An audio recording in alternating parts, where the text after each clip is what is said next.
My name is Gregory Daniels, and I have been kidnapped. Oh, there you are. Welcome back. I'm so glad that you came back. Now, I have a very important question for you. Do you know who MatPat is? MatPat, or Matthew Robert Patrick, was born November 15th, 1986, in the good old US of A.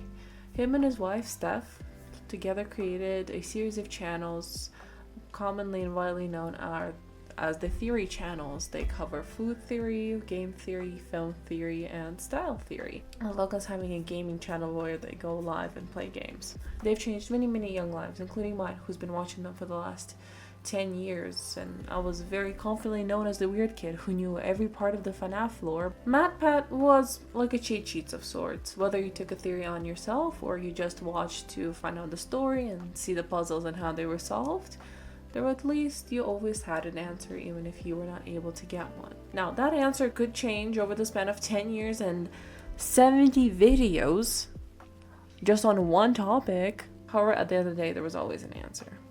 Until now. MatPat has recently retired. I will be hosting my last theory episode, at which point I will be handing off the channels to someone else. But unlike a deadbeat dad, he left us with one final quest. A bit of a final project of sorts, but not sure if it will be the final project, because I don't think Matt knows what retirement is. LoreFi is a theorist ARG that Matt and Steph worked on for a long time, along with a group of very talented people. It follows Taylor, who is a high school student, who is faced with an unseen virus, which may have something to do with the disappearance of a local boy in Taylor's town. Suspense, drama, mystery. It has it all, really. But now it's different. MatPat is gone and it's up to us to take a quack at it. That's right, folks. The big bad of this story is ducks. I never liked them anyway, and now I have a reason to. Ducks are a very major symbol of this story that is unraveling very rapidly. It's such a big motif to the point where it was used to troll us in a red herring situation. Thanks, Matt. Appreciate it. That was great. Now, I'm recording this at the beginning of November, so all of the surface level puzzles or the stuff that has been available since July 13th, most of it has been solved or at least given a good crack and the theory's been made up about it. And especially all the puzzles and like Taylor's story and such as that. Now, originally I wanted to do a summary of all the puzzles and all the theories that have been solved and unsolved yet, but looking into it, there's so much. So I implore you that if you are interested in this topic, you check out the LoreFi subreddit, the LoreFi subsection on the Theorist Discord. There's wonderful creators who are constantly reporting on this story and other sorts of media, because LoreFi is also on Spotify as well as Instagram, which I will touch on as an outside part of this whole story. Let's see if anybody has any ideas, because I'm a bit stumped. But today, more or less, I will delve into the more music side of things, especially Spotify and all the hidden messages that have been found, along with all the theories we have so far, to see if we can connect it together. So the way we're gonna have this work is first we're gonna take a peek at the LoreFi Spotify, then we'll go through the secret messages hidden in it generally, and then we'll go over essentially the storyline and seeing like the theories that have been come up with by the other theorists. And then I also have a bit of a theory of my own, as well as a little tidbit which I need you guys' help on. So guys, let's put our bills together and get at it. Now, albums, along with having an interesting cover which adds to the narrative, songs that often are a clue. It will also have very interesting creator names who partner with LoreFi. A lot of the times it is a pun, or it's a pun, or it will have similar sounding sounds for the first and last name, or it's pretty interesting. I feel like this will come into fruition as we go on. A lot of the Morse code or the sonograms will be in the end or the beginning of a story, which is true. There's my own investigations, my own sonograms. There was nothing in the middle of the song, which is interesting. I feel like we're definitely going to get thrown a curveball one of these times. We're going to be like ha ha ha, straight up in the middle of the song, here's a duck.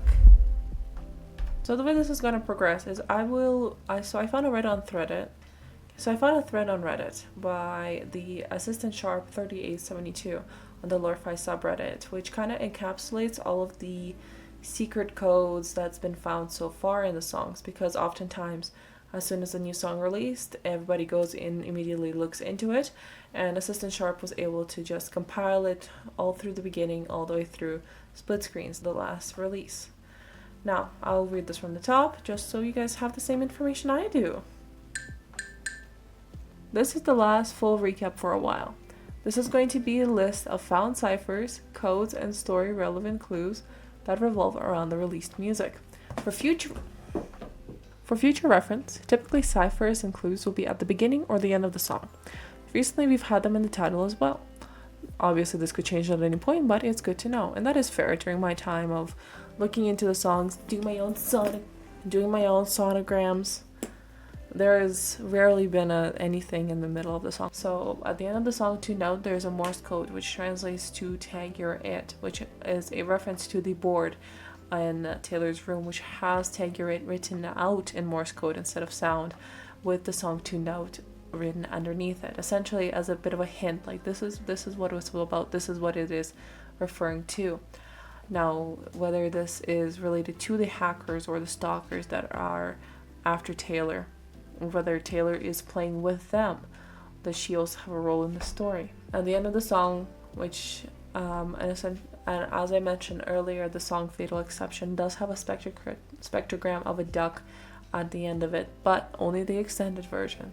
So at the end, the songs become whole, and beat by beat there are sofa ciphers, translating to I hope you're listening and are you listening respectively, which become whole is also referenced on a music sheet in Taylor's room and during the live stream on a chair. Now, Taylor's location is also identified through the songs. I know, it's crazy. The album Windy Town has a lot of references to nicknames for the Chicago city, such as Windy City, Cloudgate, and Streets of Chill. They're all references to Chicago, as well as the songs Down the River, Flow, Streets of Chill, and Own Pace contain sonograms at the end of the songs, which essentially are a bit of like a mini map, which then come together to reveal the greater Chicago area, signifying again that Taylor is in Chicago, Illinois, apart from anywhere else. Now, the name of the song that I can't pronounce is a base 64 code for the Bible verse Matthew 12:36 and Matthew 12:37. It's a passage that states, "But say unto you that every idle word that men speak, they shall give account thereof at the end of the day, the end of the day of judgment. For by thy word you shall be justified, and by thy words you shall be condemned." Now, this is a reference to judgment. It is a reference for being condemned for essentially your sins, which will tie back into Taylor's dad's and the story of Taylor's dad and why he seems to not be in the picture. Now, in the beginning of the song called Split Screen, there seems to be a sound of somebody playing poker, with cars being flipped, chips being moved around, men groaning, essentially probably losing the game of poker. Now, there's also some other codes that we don't really have a correlation for yet, such as Menu Beat, which gives us a reverse audio of a news broadcast.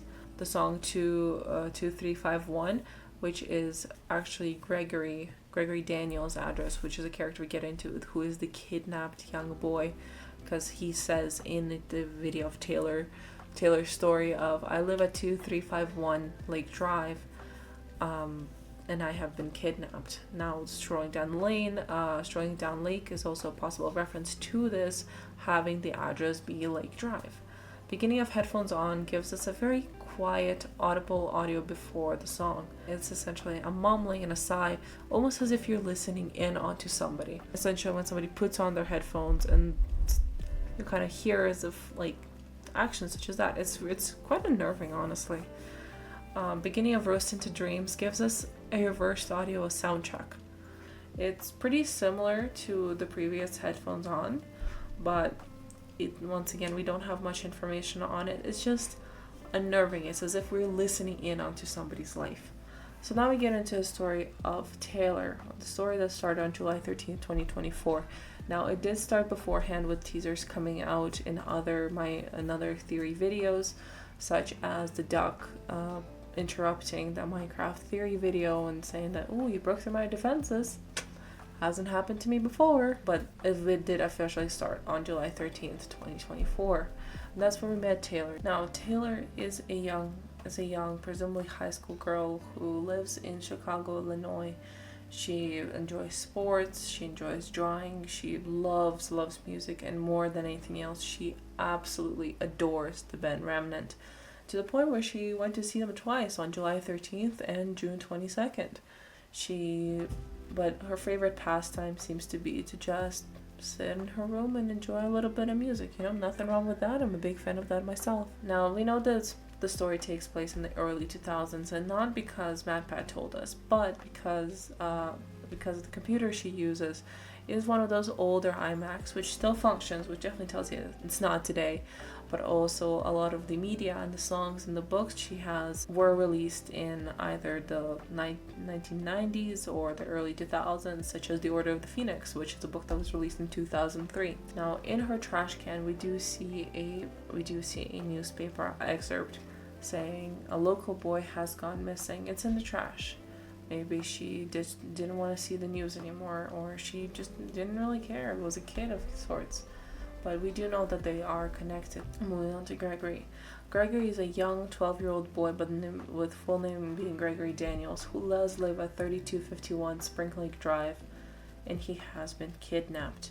That is the message we hear at the beginning of Taylor's story, which resembles a lot like a call for help. Like, he's like, hey, this is me, this is my name, this is where I live, help me please. But we're not sure, because at the end of Taylor's story, we do hear the words, oh, what do you want me to say?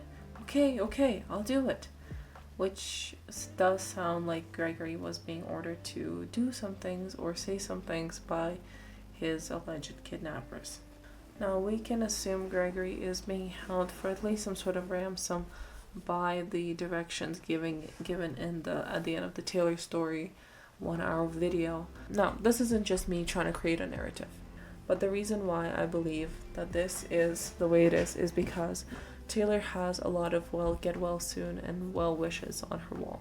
Clearly her friends care about her. Now, I believe Taylor and Gregory are brother and sister.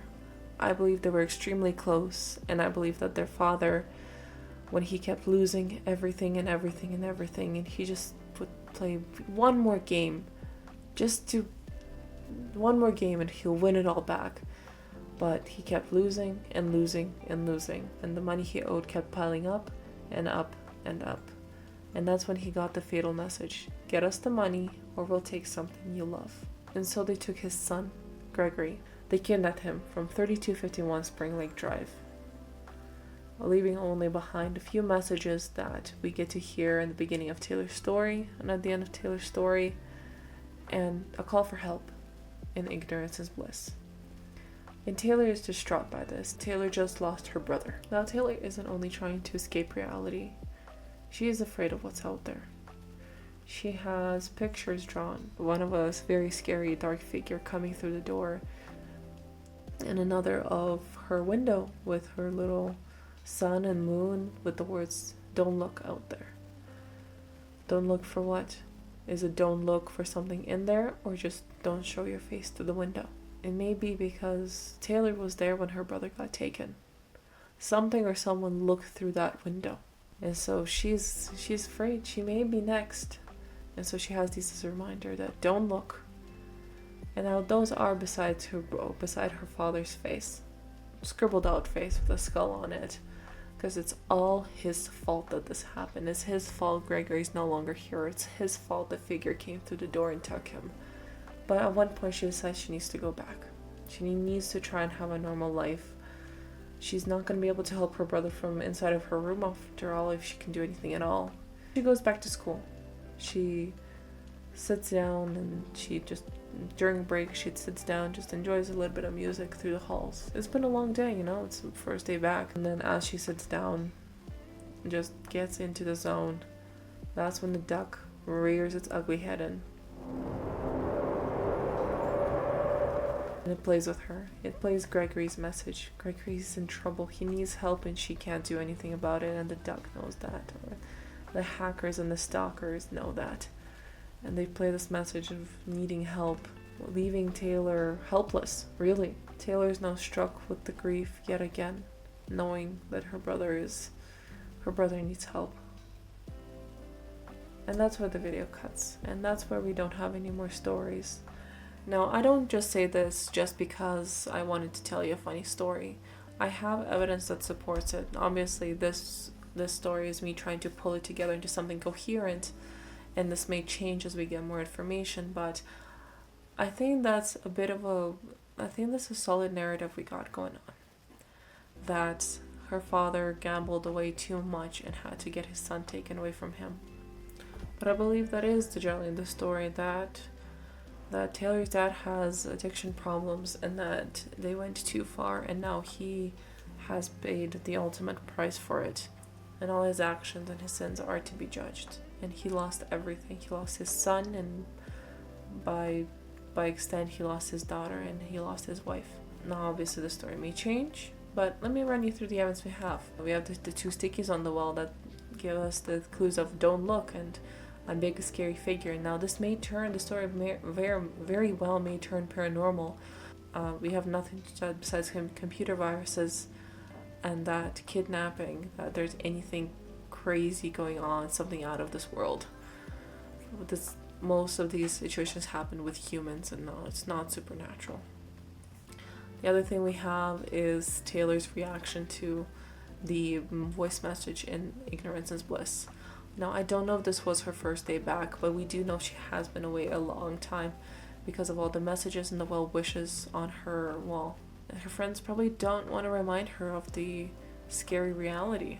So they just tell her how it is at school, and that they've been seeing her drawings all around and how much they miss her. And we don't see a lot of other characters in the story. So far, Taylor's the only one we've seen. We've heard students walking around classrooms, and we've seen a figure of what we can presume is her mother there, but we don't really see anybody else. So this is what I have for you guys today. I obviously am doing a lot more looking in, and there's a lot of different theories and a lot of the puzzles. Like, I didn't get into the stream puzzles and all the crazy stuff that's going on there because this video would probably be a few hours long if I did. But I do really love this, and I really want to see how the story unravels, if we do get more, whether it's through songs or whether we get another video to help us kind of move the story along. So I really hope you guys check out the subreddits. I really hope you guys check out the discords, and I really hope you guys tell me more of your ideas. Pretty please. But until then, I'll just be sitting in my little room with my little guy here, and we'll have a great time. And wait, what's that over there?